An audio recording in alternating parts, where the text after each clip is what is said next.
सर्व कल्याणकारी संस्था द्वारा पूर्व सैनिक लीग सुजानपुर के सहयोग से सेना दिवस समारोह 15 जनवरी को प्रातः 10 बजे ऐतिहासिक चौगान में पूरे सम्मान और गरिमा के साथ आयोजित किया जाएगा। इस विशेष आयोजन की रूपरेखा तैयार करने के लिए आज पूर्व विधायक और सर्व कल्याणकारी संस्था के संस्थापक राजेंद्र राणा ने पटलांदर स्थित अपने आवास पर पूर्व सैनिकों और संस्था के सहयोगियों के साथ बैठक की। राजेंद्र राणा ने कहा कि 15 जनवरी का दिन भारतीय सैन्य इतिहास और राष्ट्र सेवा के प्रति समर्पण का प्रतीक है। इस दिन को हम भारतीय सेना दिवस के रूप में मनाते हैं और उन वीर जवानों को नमन करते हैं जिन्होंने राष्ट्र की रक्षा के लिए अपना सर्वोच्च बलिदान दिया। उन्होंने कहा कि हिमाचल प्रदेश, जिसे देवभूमि और वीरभूमि दोनों के रूप में जाना जाता है, अपने बहादुर सपूतों के लिए सदा गर्वित रहा है।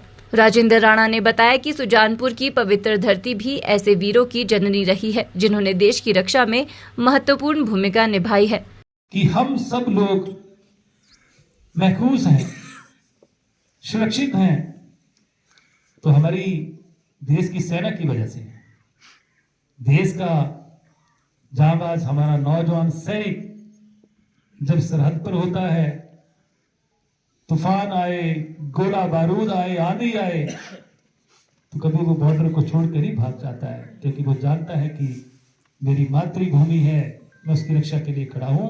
देशभक्ति का जज्बा पूरी दुनिया में, आज अगर बात करें तो पूरी दुनिया में भारतीय सेना का नाम प्रथम नाम पर लिया जाता है। सबसे जांबाज और सबसे मजबूत सेना है तो भारतवर्ष की। भारतवर्ष धीरे धीरे मजबूत हुआ है। आज सबसे बड़ी दुनिया में पहली 5-6 ताकतों में उभर कर आया है।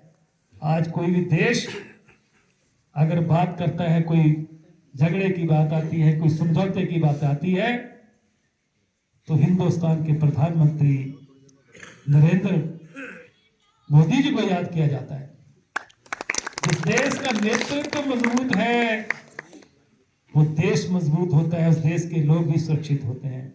जिस देश का नेतृत्व कमजोर होता है, वो देश भी कमजोर हो जाता है। ये ठीक कहा इन्होंने कि अटल बिहारी वाजपेयी जी जब देश के प्रधानमंत्री बने तो देश के सैनिकों का सम्मान होना शुरू हुआ।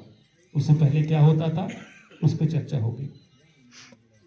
2002 का 30 जून का दिन था जब इस संस्था का पहला कार्यक्रम सुजानपुर के चिल्ड्रन पार्क में हुआ था। पंजाब केसरी के प्रधान संपादक श्री विजय चोपड़ा जी और प्रेम कुमार धूमल जी इस कार्यक्रम में आए थे, और जो कारगिल में शहीद हुए थे उनके परिवारों को सम्मानित किया गया था। आपको याद होगा कि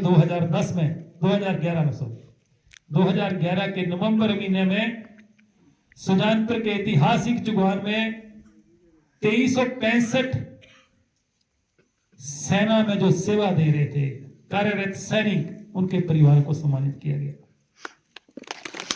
उसके बाद ये पटलांदर का स्कूल का ग्राउंड 3500 पूर्व सैनिकों को वहां बुला के सम्मानित किया गया। किया गया कि नहीं किया गया?